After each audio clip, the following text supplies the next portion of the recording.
affecter un tarif à un client? On avait déjà vu dans les chapitres précédents que les tarifs sont déclarés dans le menu divers tarifs. C'est là où vous allez mettre tous vos prix. Ensuite, grâce à stock produit, sur chaque article, vous pouvez définir une liste tarifaire en mettant bien sûr des pourcentages par rapport au prix de revient ou bien en saisissant carrément le prix de vente. Très bien. Aussi, on a vu l'utilité du catalogue des prix de vente pour pouvoir rapidement effectuer des formules du genre, par exemple, manipuler les prix.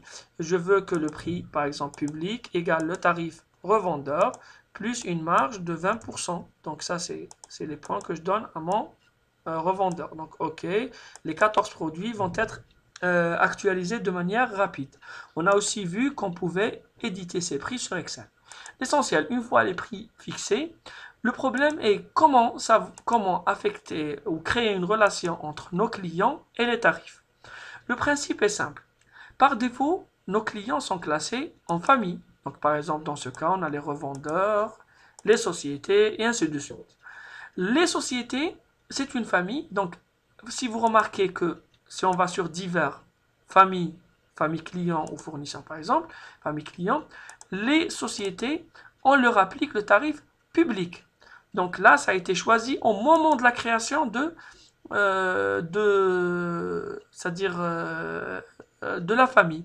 Donc si par exemple je décide que dorénavant la tarification appliquée aux sociétés c'est le tarif préférentiel, donc pour les revendeurs, je peux le faire aussi. Donc il n'y a pas de souci. Euh, et quand vous entamez une proforma ou un BL ou une facture avec un client, donc par exemple on va prendre une société, dès que vous sélectionnez l'article, le système va charger le tarif, qui est le tarif 1875. Donc c'est le tarif public parce qu'on avait dit que pour les sociétés, on appliquerait le tarif public. Très bien.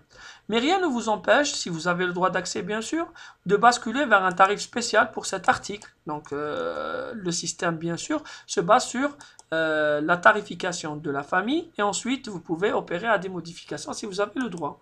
Mais des fois, si vous remarquez dans le volet tarif, il est clair que le système de tarification, c'est le tarif de famille. Et ça, c'est pour tous vos produits gérés, d'accord, gérés par produit. Donc, rien ne m'empêche de dire que Softset, on ne lui applique pas le tarif de famille, elle reste dans la famille des sociétés, mais elle est, disons, préférée, on peut lui appliquer un tarif spécifique qui est le tarif revendeur. Donc ça m'a évité de basculer Softset vers une autre famille à part les sociétés. Donc elle est restée dans les sociétés, mais elle a un traitement spécifique. Donc elle a un tarif spécifique qui est le tarif revendeur. Donc là, c'est-à-dire dès que vous sélectionnez Softset maintenant, le tarif chargé, ça va être le tarif revendeur pour tous les articles qu'elle achète. Très bien.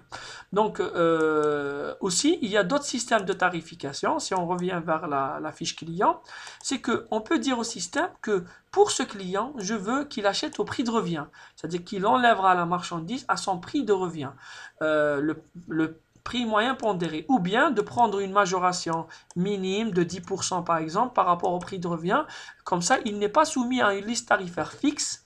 Mais à chaque fois que le prix change en prix de revient, le client va subir disons 10% et va profiter ou disons être pénalisé par les changements, les fluctuations de prix. Donc pour résumer, donc on crée des tarifs, on fixe les prix. Ensuite, dans la fiche client, par défaut, on a su qu'à la création du client, il est soumis au tarif de sa famille, donc là où il est classé, mais on a vu qu'on pouvait le mettre sous un tarif spécifique.